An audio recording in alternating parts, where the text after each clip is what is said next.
I am an introvert. All right. I used to think of myself as an extrovert, in the same way you did. To be more precise, I think I should be an extrovert. For some reason, extrovert tends to be more popular and is always associated with good character traits, such as being cheerful, talkative, energetic, enthusiastic. How about introvert? Solitary, unsociable, and indifferent. Ugh!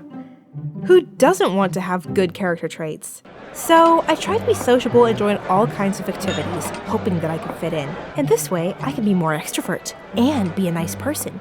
I tried so hard and seemingly did great. My friends and colleagues all loved me and I was perceived as outgoing. But I always felt there was something weird. When I came home late at night from a party where I barely knew anyone, the music and the noise from the crowd kept hovering in my head.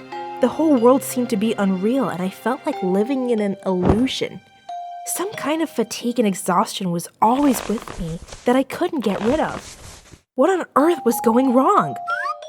I couldn't figure it out. It took me a while to finally figure out that my previous understanding of introvert and extrovert is totally wrong. And that's exactly what is weird. Once I learned the truth, I felt like it was after being imprisoned for over 20 years, and then I'm free! So, I'd like to share with you what true introverts and extroverts are like, which is quite helpful to my life. There are only two differences between introverts and extroverts. One is how they process social information. What is social information? As you know, people show up in your life and connect with you in very complicated ways. They talk and communicate with you by using all kinds of facial expressions and a large vocabulary. They would laugh when you're excited, but they may also cry in that same situation. They hate you, they press your face into a bowl while you're eating, or they like you and they press your face into a bowl while you're eating. All of these are social information. Introverts and extroverts process information differently. Katie, as an extrovert, is good at receiving a large amount of social information at once. That's why she is at ease and excels in crowded situations. While Ethan, an introvert, gets uncomfortable in the face of a large amount of social information, even though he is super smart. So the more crowded the occasion is, the more quiet he becomes. He filters out the excessive social information by hiding in the corner. On the other hand, he is adept at analyzing a single piece of information in depth. So he can have a lasting conversation with one of his friends with better focus and more attention on how you feel. He can also get excited, just like what extroverts feel on a crowded party.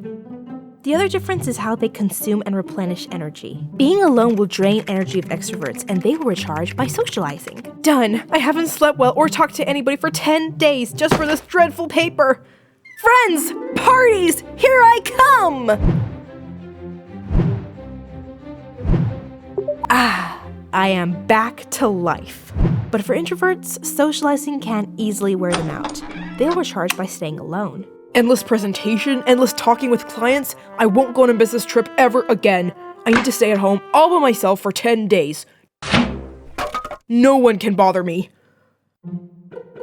Unless she calls. These are all the differences between extroverts and introverts. Therefore, I'm a true introvert. Being an introvert doesn't mean I'm some kind of solitary weirdo. I have my dear friends, and we have our own ways for entertainment. I am indeed not used to crowded occasions, and I am not good at small talk.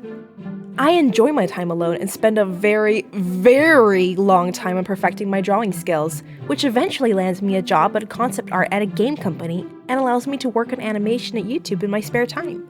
Thanks for being an introvert! As someone without much talent and can even get lost in a shopping mall, I may have already been homeless and shivering in the cold if not for being an introvert that keeps me in my chair. Introverts are good at in-depth learning of a skill and working on technical jobs. For example, programmers and designers are more likely to immerse themselves in the jobs that tend to drive extroverts crazy. I had a friend who once asked me to teach him how to draw, but faced with all the sketching exercises one by one, he finally chose to talk to himself in the mirror. Extroverts are more suitable for jobs that involve working with people, such as commerce, trade, and journalism. They'll be energetic, excited, and happy when doing these jobs.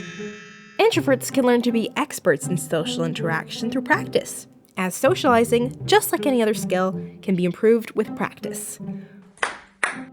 Well, in most cases it does. However, even with improved social skills, this type of job can still make introverts feel anxious, stressed, and exhausted. According to personality theories, a person is born to be an extrovert or introvert. The personality remains almost unchanged throughout your life. The extrovert and introvert have their own characteristics, neither good nor bad. Both extroverts and introverts can be smart, popular, and creative. Forcing yourself to be either an extrovert or introvert can only lead to horrible results. It's just like forcing a cat to enjoy bathing. And just like how I used to force myself to be an extrovert. It is wise to know yourself and accept who you are with all the knowledge you have and make the most of the advantage of your personality to have a happier and easier life and to be more free!